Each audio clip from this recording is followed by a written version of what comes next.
Hi, friends, and welcome back to Up Until Now, your next chapter. And I hope everyone had a great holiday season. And as we start the new year, I thought a great way to kick it off was with a truly remarkable episode. And I have the right person for that today. She is someone who really knows the struggles, the challenges, and the wins that we all have as entrepreneurs because she is an entrepreneur, but she is incredible. She has cracked the code to becoming a revenue producing rock star. Today, my guest is Starr Hall. I met her probably 20 years ago online. She was a publicist then, and she is a business strategist. She is just a guru when it comes to marketing. I know she's authored a book. I think I met her back then. And she's just a phenomenal person that can really help you boost up those revenues. So that's what we all want. So, Starr, thank you so much for joining us today. Hey, thank you. Thanks for having me. What an intro. Well, I've known you off and on for those 20 some odd years. And I know that in the past few years, anyway, you've built some multi-million-dollar brands for people and yourself. And you yourself own not one, but probably quite a few different little companies or big companies, I should say. And so I thought we should start maybe at the very beginning where you began, where I met you as a publicist. What drew you to that career and what were some of the challenges from that?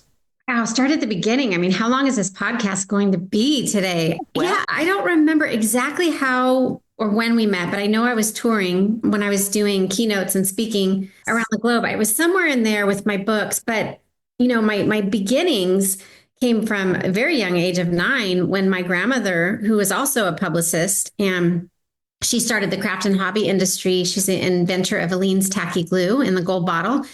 And she saw something in me out of all the children and started taking me on the road with her. And she'd throw newspapers down and say, get me in there or get me on that radio show. So it was like she motivated me through fear as a child. Like I had no choice. I had to do it. Right.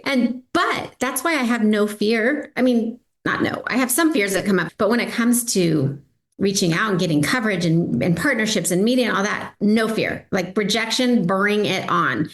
I could care less because the way my grandmother trained me scared me half to death, but it kicked all that fear out of me, right? So to catapult forward, I was a publicist and I did pretty good for a while. I had my own publicist, which was my second personality. I named her Holly Grant. So that's a whole long story. That's a podcast in itself.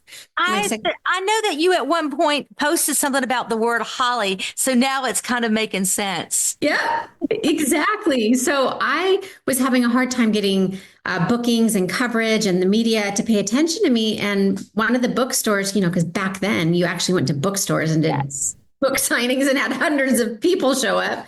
And I remember it was what was the other one? Not Borders Books and Music. What was the other one? I don't remember the other bookstore that went under. Anyway, it was the other bookstore, but what was it called? I know. It's going to drive me crazy. But the lady on the other end said, have Books a Million. No, it's not Books a Million. It's the other one. Well, there's Barnes Noble, but they're still here. They are still here. It's the one that's not. Okay. So it was in a bookstore. It was in a bookstore. And the booking lady said, have your publicist give me a call and we'll get you booked. And I'm like, okay. Hung up and I'm thinking, oh my God, I don't have a publicist. I am a publicist. Wait, what's happening? So that's when I created Holly Grant. And for the next 5 years, Holly went on to book all my tours, got me book deals, got me in the media. And it was amazing because what happened is I stepped outside of myself. It was still me. Like going to a masquerade party. Yes. And I just had this different level of confidence. And Holly was amazing. She's been on, she's retired and been on vacation now for probably 20 years, but she deserves it. And then I'll never forget one of the book signings I showed up to and they were rushing me in and they said, gosh, it's so funny. You sound a lot like your publicist. And I said, it's funny because a lot of people say we look alike too. Nobody ever knew. Nobody ever knew. But that's kind of how I started. And truly, over the decades of technology changes and PR has changed. I mean, talk about having to pivot, right? I mean, you're familiar with this. We're like pivot buddies, right?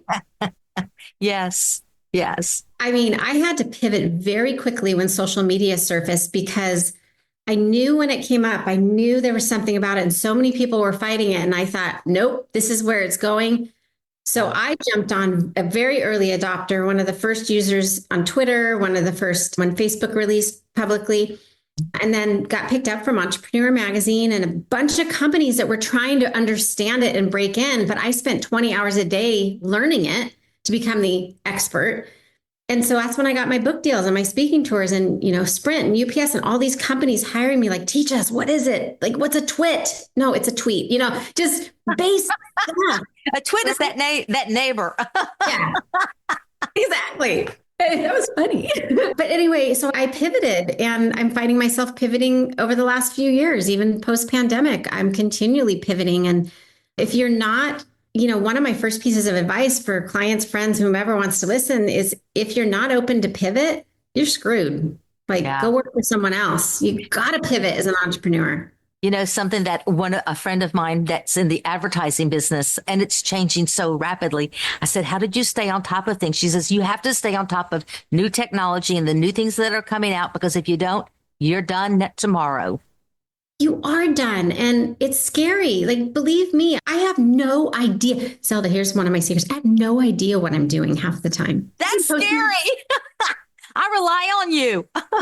I don't know, but guess what? I act as if like I've been just doing videos. It's not that I don't know how to do videos, but some of these fancy videos and all these effects, and I could wait until I perfected and learned that. It'd take me 3, 6 months, maybe a year. Why? No, I'm just going to get my face back there. So here's what kills me about those. In fact, I'm having this struggle. So you sign up for one of these digital platforms and you learn it finally and you master it and you're good at it. And then what happens? They change it. They go, oh, let's get into the system and let's mess with it a little bit. And then you're all messed up again. That's my space. But you know what? That's constant. If you take technology out of that, if you're not talking about technology, that's with anything throughout our lives. Yeah. You get used to we got used to, boy, this is really dating me, but like the Chips Ahoy chocolate chip cookie or the Reese's Pieces Buttercups, those aren't the same formulas today. Like I'm taking food as an example, but they're constantly changing to save costs or whatever their reasons are in the food industry. Everything's changing. And some people can't adapt to change. A lot of people can't. And that's why a lot of people don't succeed. They can't adapt to change. And the other thing is you're going to have problems as you grow your business. It's just part of it. So you need to learn to be like, so what I do, again, I step out of my problems. I kind of put them in front of me. And I look at them like I'm a big giant and they're little teeny things. And I just kind of pick them up and go, okay, I'll deal with this one. I'm bigger than my problems. That's my mindset. I've had lawsuits and from business growth, and I've won all of them, by the way. But anyway, that's not my point. People will go after you when you're succeeding. It's just part of being domesticated in this society. Yes. They want more. Yes. And so you just have to be bigger than the problem. I'm not saying I haven't got knocked down. Oh, it's happened, but I got the hell back up. It's kind of like it's like when I'm tackling this big problem right now, I'm trying to create this course. And every time I come into a difficult part of it, and as you know, I've been coming into a lot of them, I have to just basically stop what I'm doing. And then just instead of eating the whole elephant at one time that's in the room, just take a little piece of it and say, okay, I'm just going to deal with this one little thing and I'll master it first and then I'll move on. So it's really just taking those little pieces of parts of the project and just doing a little bit at a time. I love that. I only do 25 minutes. I set a timer when I'm doing HPAs, which are my high payoff activities that I do for my own companies and my clients. I only work for 25-minute increments, and then I take 5 to 10-minute breaks. And I only great advice. Yeah, because my brain can't go for no human brain can creatively produce unless they take breaks. And a lot of people just don't understand that, and they keep going. And their production or their creativity or their level is less and less. Mm-hmm. No, I produce more results when I only work 25 minutes at a time. That's awesome. So let me go back for a second. You said to me that you were struggling And you must have had that aha moment. What was that aha moment that shifted your mindset that said, I'm a struggling publicist and now you're a revenue making machine? Where was that aha moment for you and what was the shift? Great question. So I've had a lot of struggling moments throughout my career. I think we all have. Yeah, it's just part of it. Like, honestly, I expect it in every company I start. It's just a part of it. But I think so I was a single mom with 3 kids, very young. I had kids at a very young age, which I'm very grateful for because, I don't know if I could have done kids older. That's another podcast in itself. But I think it really came when I had to decide with my 3 kids if I had to pay the light bill, put more food in the fridge. And this was at the very beginning of me starting at my PR agency, right? Mm-hmm. Do I keep the lights on or do I feed my kids? And I broke down. It just completely broke down and couldn't get out of bed. Took my kids to school, climbed back into bed. I was frozen in fear. And then something hit me like, well, you can stay in the problem and your kids are going to starve and you're going to have no electricity. So what's the solution? And that was when I came up with, and it's in all these personal growth books. I didn't come up with it, but I must have heard it or I remembered it or something, which was like, focus on the solution, not the problem. And that's what I do with all my companies and everything is when problems come up, I'm like, okay, there's a problem. What are the solutions? And so that day I thought, okay, what are the solutions? Well, one of the first things I did is call the electric company, explain, to another human, I'm a single mom, I'm just starting a business and, blah, blah, blah. And they gave me another 30 days, right? And things just started happening. And, I went and bought some food and I had to, back then I had to measure how many peanut butter and jelly sandwiches and how much macaroni and cheese was going to, hold us over for. But I just started focusing on the solution, truly. I think that because I knew I never wanted to go through that or feel that again, I made sure it never happened again. And so, and I've gone, like I shared with you personally recently, November and December were my lowest revenue months in a long time. I want to say 3 or 4 years. I mean, very low because I was relocating from states and it just was chaotic for me. But I knew when I looked back at these last 2 months, I looked at it and went, that's okay though, because I'm back, I'm settled and I know how to ramp it up. I know the formulas. I know how to, I'm back and I'm focused and I know how to ramp it up again. But it's focusing on the solutions and not the problem. I mean, we all go through depression and setbacks and fine, you can have your pity parties. I have pity parties a couple times a year where I'm out for a week or two because I'm exhausted or something didn't go right or whatever. Believe me, chick flicks on, Ben and Jerry's out, bottles of wine, right? But I get back up. And that's the key. It's like, you can get down in the dumps and have the pity party. I think I wrote about that in my first book. And It's like, you can do that for just so long and your friends and your family will love you and they'll listen to your pity party, but just for so long. And after that, they don't want to hear that crap anymore. It's like, get up and get going and figure it out. So you had to figure it out. You decided you were shifting. Where did you go from publicist to me, I consider you are my business advisor and strategist. So how did you go from struggling to a revenue making machine? One of my secrets truly is, and really this sometimes brings up a lot of emotion for listeners when I'm on podcasts or I'm in, whatever media interviews or speaking. One of my first shifts in my 20s, again, as a single mom with 3 kids by 26 and mentors was Jack Canfield, Chicken Soup for the Soul. I went to his mastermind group in Santa Barbara, California, which is where I now live. He changed my life, that man. And I'll tell you what is the biggest key to success with everyone I work with and anyone I employ or anyone that I hire as an independent contractor is mindset. So he looked at me at his mastermind when I was, my turn to share or whatever. And all I was doing was complaining. And he looked at me and he said, what if you stopped complaining?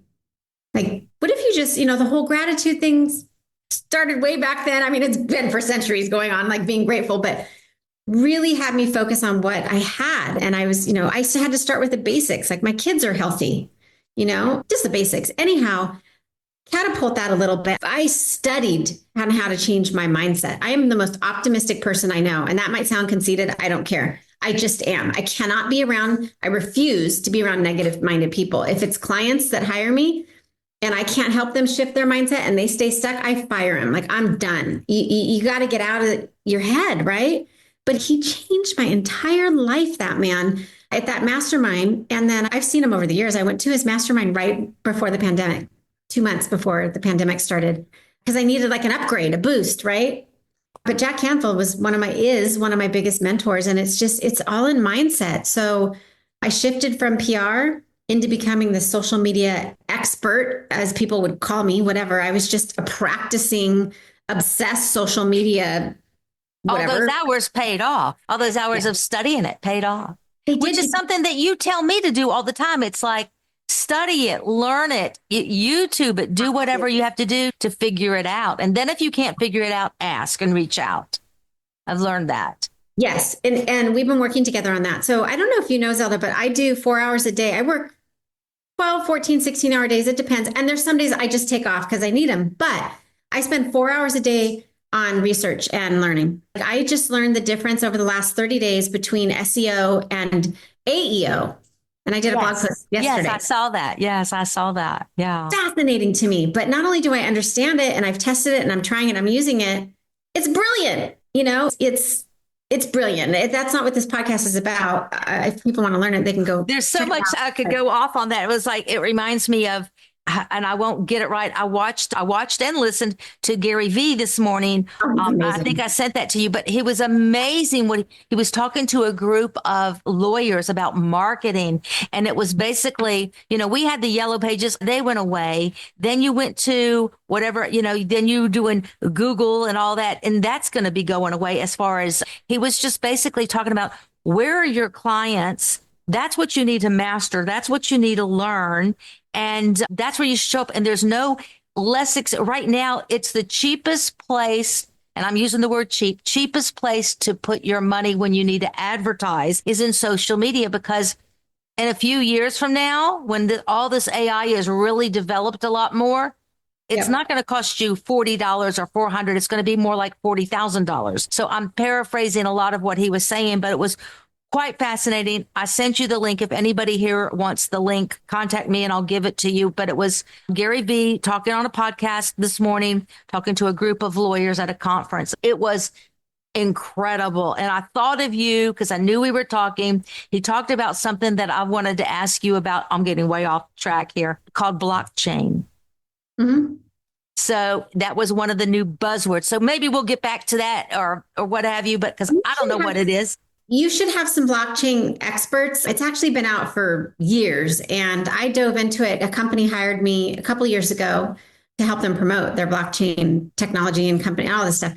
It's very confusing. I have a basic understanding of it, blockchain, NFTs, crypto, all that stuff. I have a basic understanding, but that's one of those things like you have to decide whether you want to become an expert in that area and really every day do 4 to 6 hours of learning on it, because it's constantly changing, the lingo and the algorithms and it's a huge industry. I suggest doing a whole series on it. I'm definitely by far not even close to even being an expert in that area. Perhaps we'll find an expert and we'll have them come on and tell us about blockchain. I don't know what it is, but we'll get somebody else. It was just one of those words he mentioned. I wrote it down. I said, we got to figure out what this is. So it's really staying on top. You want to be a revenue producing machine. You really do have to stay on top of technology and other things. At least, if nothing else, get a basic understanding of these things and then farm it out.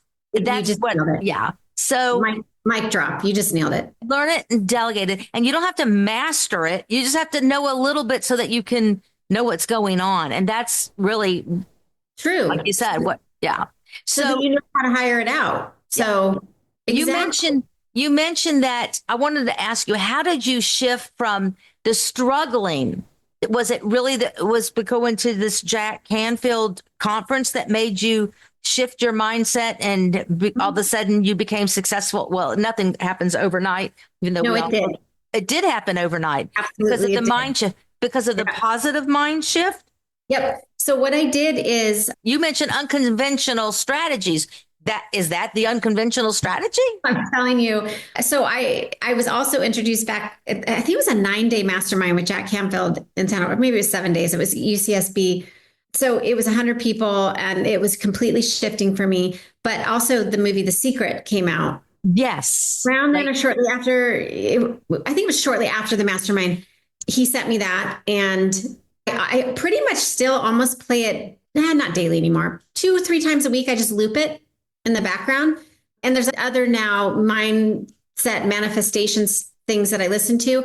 And I'm telling you, when my mind shifted from my mindset from that mastermind, when I returned to my office, I think I got 6 new clients and it's about $25,000 in new business when I returned, which scared the shit out of me, to be honest. So it was like, I wasn't now complaining about failure. I was now scared about success. So that was a whole other thing I had to get through. But absolutely, it changed overnight. It changed within a week. I had people just bang. I'm like, where are they coming from?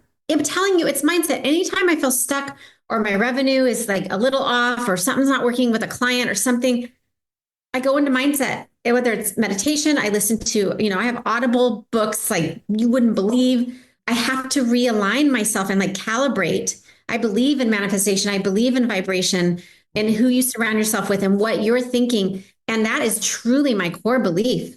If I'm struggling in anything, it's mindset. I definitely agree with mindset. I read for the first time, rereading it and really reading it. When I say cover to cover, I do mean from cover to cover, from the very beginning to the acknowledgments and to where the resources came from. Think and Grow Rich. I love, love, love that book because it's so about manifesting and faith. And as you know, that's my thing this year is trusting the process and all that. And sometimes it's a struggle. So it seems to me that everybody, the coaches have a coach, the mentors have a mentor. And how important has mentorship and coaching been for you? And what would you recommend to entrepreneurs about how to find the right coach or mentor for them? Oh, God, you're asking such great questions. I always, for the most part, have a coach. I have since I met Jack Canfield. There's been like a year, like at the pandemic, I took off for a year. I didn't have a coach. There's a year here and there, right? Always have a coach. And for me, the coach has to be at a higher earning level. They have to be, there's a couple things, a higher earning level. They have to have, oh my gosh, I'm blanking on the word. Oh, positive vibes. Like I look them up online. I check out what they're typing or posting. That's very important to me. And it's also very important to me that they respect what I do and that they're into it and they believe in it. Right. So I have one right now. My coaches years ago started at $1,000 a month was a lot for me, right? And it is for a lot of people today. Then I went to a coach for, 20,000 for a 2-month package. And so I keep elevating and, I told you now I think I'm paying 100,000 this year for my coach. I'd have to double check, but she's making $40 million, right? And I want to break, the multi-million. I want to get to 20, it's 30. who you surround yourself with again. It's who you surround yourself with. If, you'd want, that's one of the things. It's like, I'm in some different networking groups, obviously virtually, but also in person. And I'm looking for the next group to join for one different one in person. And I'm looking for the ones who are above the levels of where I'm playing now. It's like, no, I've played that field long enough. It's time for me to level up. So it's hard. It's hard though. So let me shift for a second here and ask you. So it's in the same vein as, people are at different stages of their careers and everybody wants to scale and level up. So how do you recommend the entrepreneur who is not maybe brand new, but on the really strict, smaller scale, how do they take the next step forward as opposed to somebody who can afford the $100,000 coach a month? So I love that you asked this question because it really involves you. And one of the reasons I love working with you, many reasons, is when you're first starting out, whether you're leaving, a paycheck job or you're starting another company, you've been an entrepreneur and you're taking another risk or set of risks, it's all about networking. It's all about starting at the most basic level of connecting with people. You never know when you show up at an event or you show up to something virtually, who you're going to meet, who they're going to know, who they're going to connect you with. And you show up authentically, you show up with, your authentic self, and you are building a business that I'm really excited about, which is not only teaching people how to properly network, but like be impactful and also be impacted by. That's why I love the Alliance and I love what you're doing. It truly is networking. So for me, even I just relocated back to Santa Barbara. I'm so glad to be back. I joined, I think I shared it with you. I joined this app called, Say it again. I want everybody to hear this. This was so cool. it's called Time Left. Again, it's a weird name for the app, but it's a European designed app. And I think they need to rename it. Anyway, it's brilliant. And what it is, they hook you up with to have dinner with five strangers. I know it sounds a little creepy, but their marketing behind it was brilliant. And I signed up for it. I think it's been 3 months. I'm going on my third dinner next week. And let me tell you, I signed up with it just because I have been out of Santa Barbara for a while and I just wanted to reconnect with high vibe people. And I can't even tell you how much business I've gotten from it in the last 3 months. I actually have a wait list in certain areas of my business. And some of these people I've met at Time Left dinners are kind of basically on my wait list. I'm still helping them here and there, but I can't fully take them on right now because of other projects. But my point is, I wasn't necessarily even looking for more business. I just wanted to connect with people. And this Time Left, it's brilliant. It's five random strangers. And let me tell you, it's not creepy. It's not a dating app. These are all professionals, earners. Every dinner I've gone to, just amazing people. So anyway, it's truly what you're doing, Zelda, which is building a company to connect people, the Alliance, and teaching people how to be better at connecting and building these relationships and asking for the business and figuring out what other people's needs are. Anyway, that's your spiel, but that's why I fully support you because it's so needed for entrepreneurs at any level, but especially at the starting level. It's absolutely the biggest key thing to success. One of the things that I hear a lot of entrepreneurs. I host a small business luncheon for another group. I'm just basically the facilitator. I come up with topics and we discuss them. They're business owners. And one of the things I hear coming up a lot and even online is we hear about imposter syndrome. So have you ever experienced that? And what would you advise people for how to get over imposter syndrome? Oh my God, it's constant. Somebody's got to come up with a cure for it. I think it does tie to mindset and the conversations you have with yourself, your self-talk. I had it as a starting publicist. I'm like, who the hell do I think I am? When I went to being called the social media expert. And by the way, I started at the same time Gary Vee. I love Gary Vee. He's also another mentor of mine. And we were friends back in the days.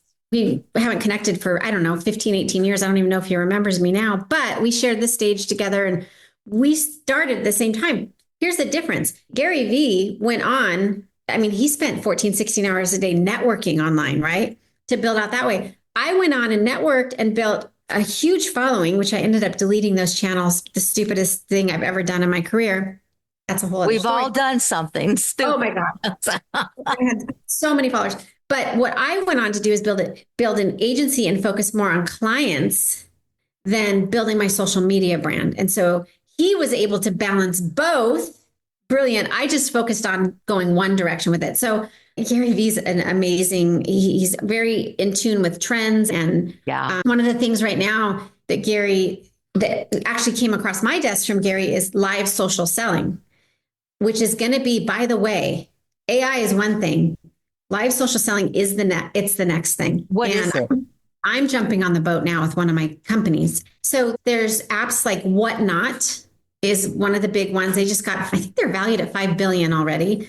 What you do is you go on, you have a channel. There's 5 or 6 other apps that I'm testing out too, but you basically do live streaming. And for me, I have a curation company. I curate rare vintage items. It's a hobby of mine, but I actually know how to make money doing it. So I just go on and hi, Starr here. And I pick an item and it's already in the system. It comes up and you can do it by auction or a set price. And you have auction and bidding and they buy it right there. It's the way of the future because let me tell you, we all know brick and mortar, unfortunately, is dying. People are waiting for customers to come into their stores. These brick and mortar should be doing live social selling from their stores, right? So this is a whole other tangent. I am jumping on the boat. That's why you'll see me. I have my marketing stuff, but I have a live social selling company that I'm going to watch the 90 days. I'm using it as a case study and you. I'm going to catapult it. It's the next thing. So I love that. It's like affiliate marketing, really. It's what you see on TikTok, which fascinates me. And my daughter is actually starting to dabble in this just a little bit. I talked to her today. She goes, Mom, I really can't talk to you. I'm watching all these YouTube videos to learn what I'm doing. And it's just, I'm like, okay, I'll hang up, and I'm leaving her alone. So that's it. Yeah. Because I saw what she does. Yeah. So TikTok, we're waiting not to get into politics to see what Trump does. Yeah. But somebody else will take over. I don't think it's going to be banned. I don't either. But regardless, something will take its place. Something will take its place. So let me pivot for a second here. Some people want to scale their business, their existing business. Others want to pivot like what I'm doing. I'm a realtor by trade. Don't want to throw the baby out with the bathwater, but we want to grow another identity. How do you do that without confusing the entire public? You don't want to throw out your money producing activity, which for me is real estate. Somebody else could be insurance or whatever they're selling, but they want to build this other brand. And how do you do that? So again, it goes back to the basics, what you're sharing with me, which is mindset. So you're telling yourself the story that how do you go and become a realtor and then this, networking alliance guru that you're becoming without confusing people. You're telling yourself that story that you're going to confuse people. You are making that up in your head. People aren't confused. You're a successful realtor. And you obviously built a successful company connecting with people. You're involved in all these women's groups that you help lead and organize, and you're a very successful events organizer. And so you're taking your successes from all your businesses and you're teaching people what the hell you did. How I did it. Yeah, you're right. It is a mind game. It is. And you have, another coach of mine told me some really great advice the other day. She said, and I said, it's funny you mentioned that. I started doing this actually. Like the day before I had that call with her, which was when, we all get on the social media and we start looking at the reels and we're scrolling and we're stopping at the ones and we're stopping at this one and you see your competitors and it can play a game with your head. You go, gosh, why are they doing so much better than me? Or so it appears. So instead of watching these videos or these reels that are messing with your head, don't watch them. Delete them. Don't watch. And I stopped. It was like, I just scroll past them. I don't want to see it anymore. I quit watching them because they upset me. They hurt me. So you just quit watching them. You have to. First of all, the moment you start comparing yourself with others, you're screwed. Yeah. I look at what would be considered or who would be considered competition, Gary Vee, some of these other amazing people out there. I look at them as mentors and potential partners, and I watch their feeds. Anything negative on my feed, I block, I get rid of. I don't watch the news. I figure anything I'm supposed to find out or know about will come across my path anyway, like emergency, that kind of stuff. Yeah. I refuse to watch the news. I will not scroll on Facebook at all because it's just a negative AI fake video. Like it's just a nightmare, right? But I have my Audible, I do my research time, and I take time to look at other people that are doing what I want to do. For example, Gary Vee was one of the first to the market in live selling, and he is killing it. Of course he is. He's killing it. He is. I listen to him and Lewis Howes. Those are my guys. And gosh, if you are out there, one day I want to meet y'all. And you will. It's all mindset. It's all freaking mindset. Yeah. And those are my heroes. I'm like, oh man, look at them. Now, I'm not jealous of them or anything. I just love them. I think they're awesome and what they produce and what they do. I just think they're great. Jealousy is okay in a way because it makes depends what you do with that energy, but it can make you want to work harder and do. It's someone to look up to say, I aspire to be, because that's how I look at these guys. I don't look at them as jealousy. I just look at them as, I want to be the female Gary Vee. I want to be the female.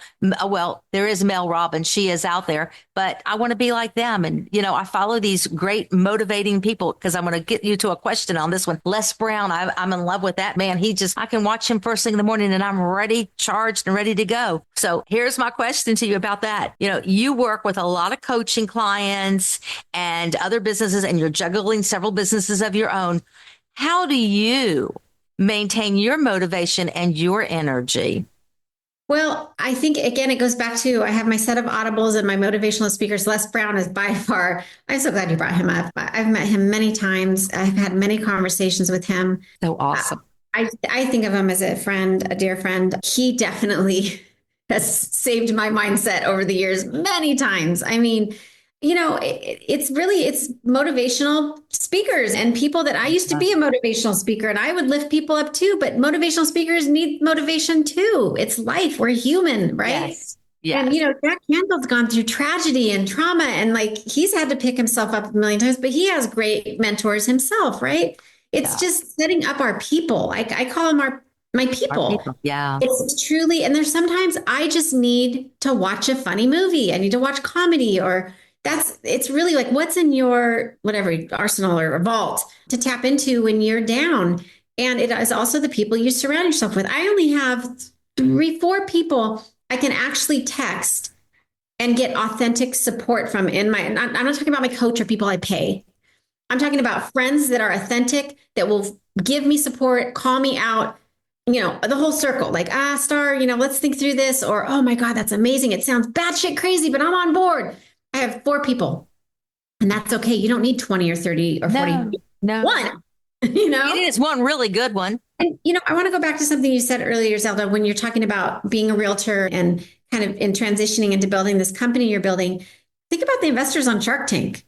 They have 50, 60 different companies in all different sectors, but they're connectors and they're financial gurus and investors. Like they're known for that higher kind of archy, but they have all these companies underneath it. But that's what I'm doing too. I said I have a vintage company, I have a coaching company, I have a training company, I have a lawyer marketing company. Like I have these different companies, but they all are under my main skill set.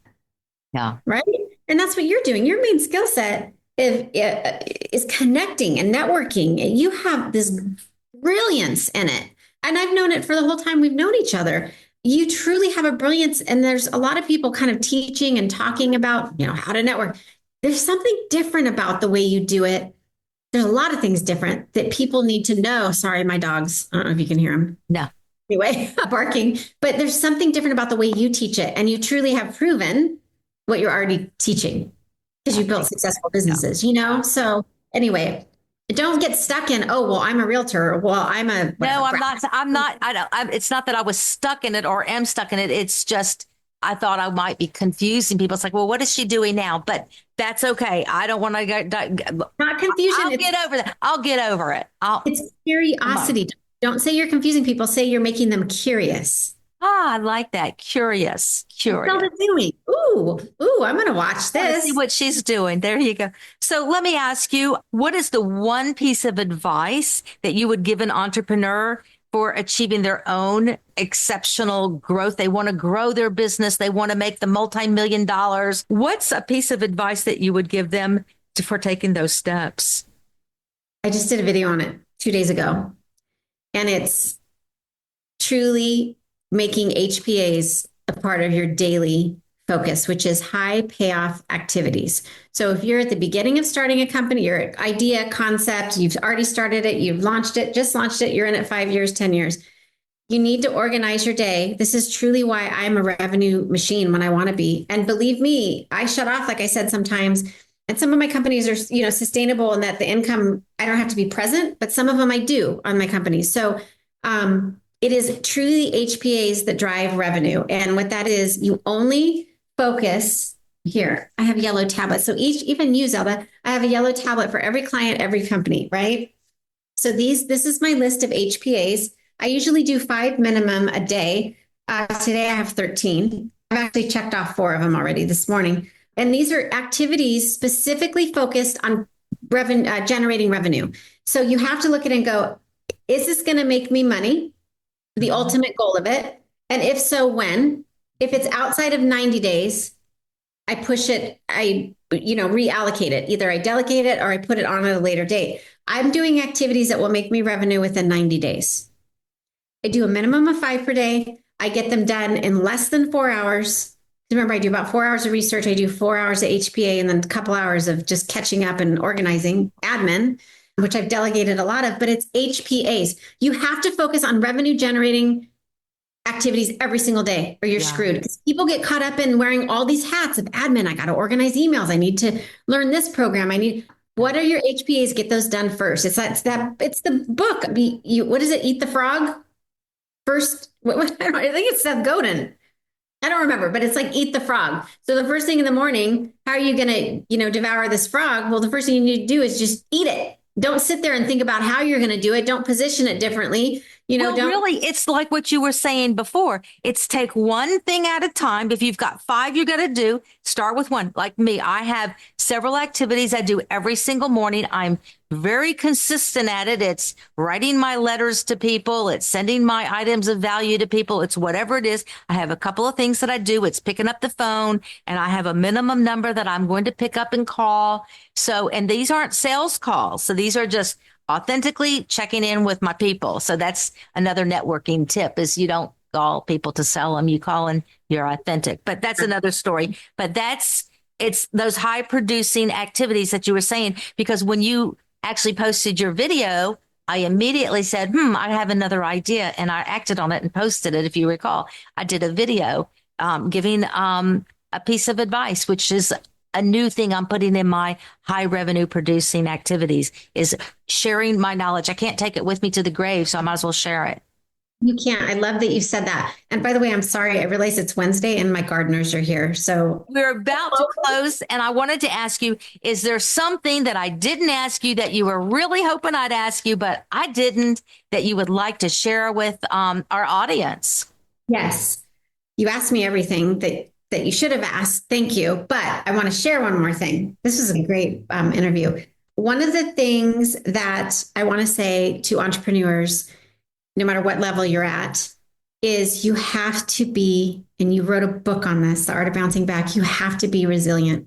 Failures, by the way, all of our successes come from our failures. All the brilliance of technology and invention has come from failures. Zelda's Bouncing Back. Great book. You cannot start a company thinking, I don't want to fail. No, you want to fail, and you want to fail fast, right? And you want to learn from it. If you just think about all of the great inventions we have, they're all from failures. There's so many companies, PayPal, how they started out, how many times they failed, to Google, to even Facebook, and all the failures. You guys, you have to embrace, but you have to be resilient. You can't let a failure knock you down and go, oh, well, that didn't work. Guess I'm going to go look for a job. No, that's not how it works. How it works. That's it. That's all I want to share. You have to be resilient. Starr, this has been so much fun. I've enjoyed it so much talking with you. If someone in our audience wants to reach out, maybe they want to hire you for their coach or whatever it is that they need from you, a growth coach, I highly recommend Starr. They have a question for you. How can they reach you? So really, it's my website, Starr Hall, Starr with 2 R's. Hall, HALL.com. It's my marketing agency site, but I also do blog posts and, all my connection stuff's on there. And I'm on social channels, not like I used to be because I'm focused in other areas, but you'll find me on Instagram, Starr Hall, Facebook, Starr Hall, LinkedIn, Starr Hall. Just, track me down and let's connect and let's talk. And I'll tell you what, if I do set up a call, I have a few questions before I even take time to talk to someone, but I'm going to do a mindset assessment real quick. That's awesome. And also for our audience that doesn't know it, we do have a group called Up Until Now, Your Next Chapter. And we meet monthly at what we call the Alliance. And Starr is going to be our guest. If you want more information on that, just shoot me an email. I'm at zelda@upuntilnow.biz. I just had an idea for this call. What if we start putting out, you and I both, for entrepreneurs to bring a challenge to the call that they need help with? Like they're stuck in revenue somewhere. They're not making any money. Great idea. Bring a challenge to this call, Zelda, that you're leading, and let's you and I put them into shape and let's teach them how to fix it. That's going to be on January the 24th at 4 p.m. Eastern Standard Time. And let me tell you, we have all kinds of entrepreneurs all the way from Africa, California, Florida. They're all across the globe. They attend this Alliance meeting. And in January, it's my gift to you. It is a membership community. But in January, to kick it off for the new year, just send me that email and I will give you the access code. So again, thank you so much, Starr, for joining us. And to hear more again about how to scale your business and all these, to answer your challenges, will be at the Alliance on January 24th. So you've been listening to Up Until Now, Your Next Chapter, where every single conversation brings you clarity that you wish you had known, because you don't know what you don't know up until now. So until next time, let's keep connecting.